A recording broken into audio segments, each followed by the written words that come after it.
Improving the curb appeal of your life. What's that mean? Well, in the same way, you might want to improve curb appeal on a house that you've decided to put up for sale. It's an invitation that says, well, it's pretty. Let's go find out more.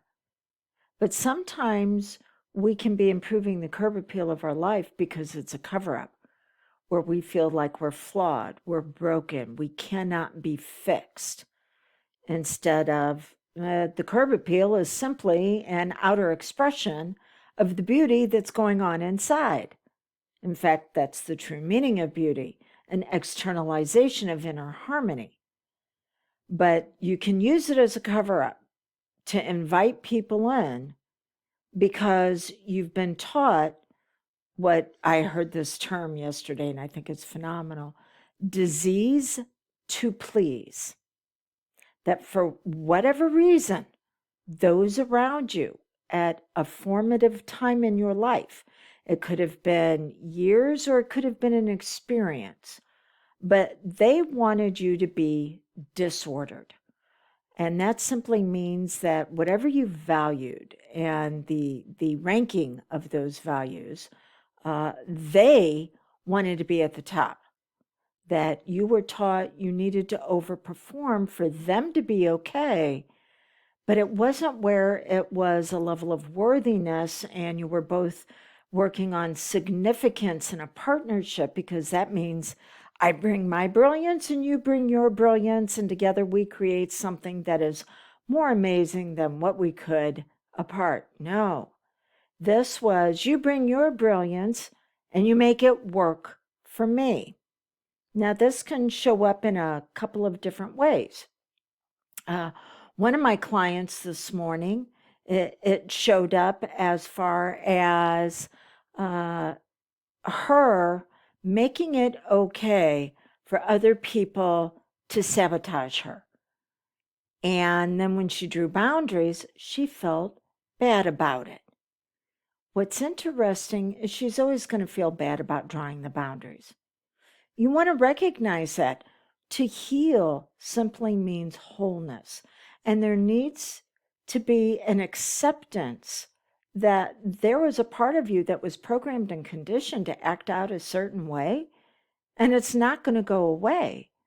What you need to do, though, is to put boundaries and rules in place to where you mitigate the risk that it doesn't work against you. So she's always going to feel bad about limiting access to herself. So let's use that for your benefit if that happens to be you, and say, have they earned the right for you to feel bad? If you're going to feel bad about it, okay, accept it. But have they earned that right? Because that's one of the best parts of you, is going out and making things happen for others.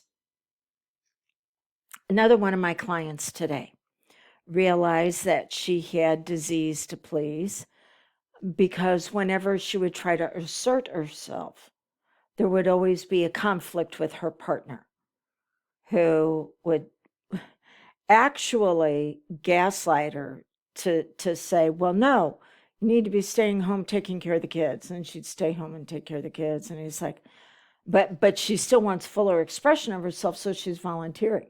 And he's like, if you can volunteer, you can work. And so she'd work, and then he'd be like, really? I think you need to be home to take care of the kids. So there's always going to be a conflict. Even though this partner is no longer a part of her life, it went on long enough for her to create an identity around that. So even with the partner gone, she is still going to have conflict. Should I do this or this? Oh my gosh. I get started on this and then I feel overwhelmed and I go do this over here. Okay, great. So there's always going to be overwhelm. How about if we give it some operating instructions on how it should be performing?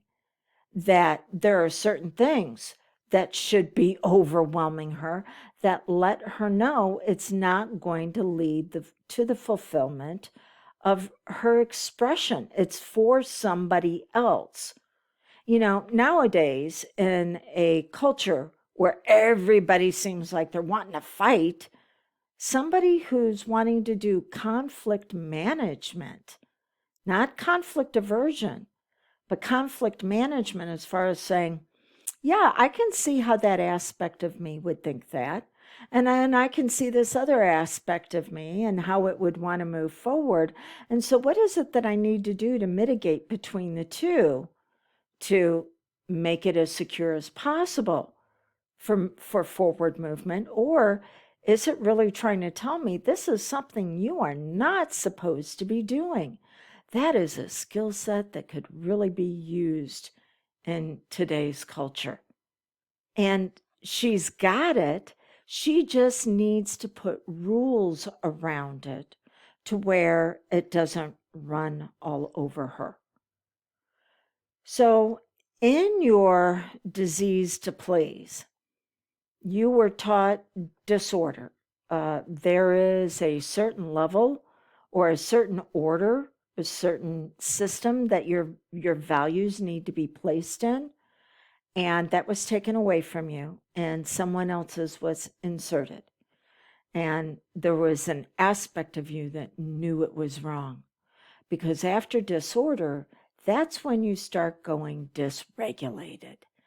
You're not feeling well, and your nervous system is hypervigilant, not hyper-aware.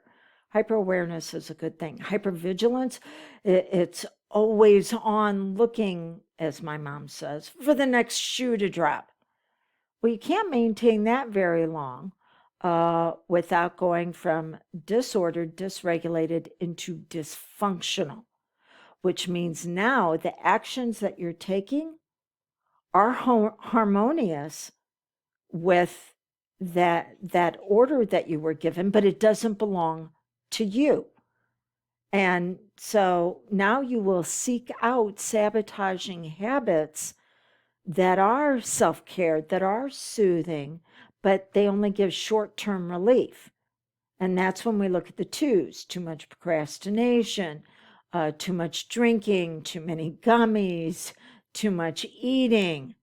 You're engaging in too much because it is something for yourself, but it's a symptom of the actual cause.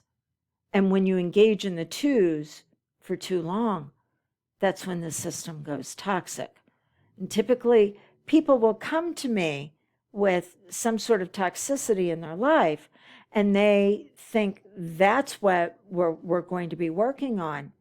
That's just the symptom that you were taught to be disordered, dysregulated, and dysfunctional.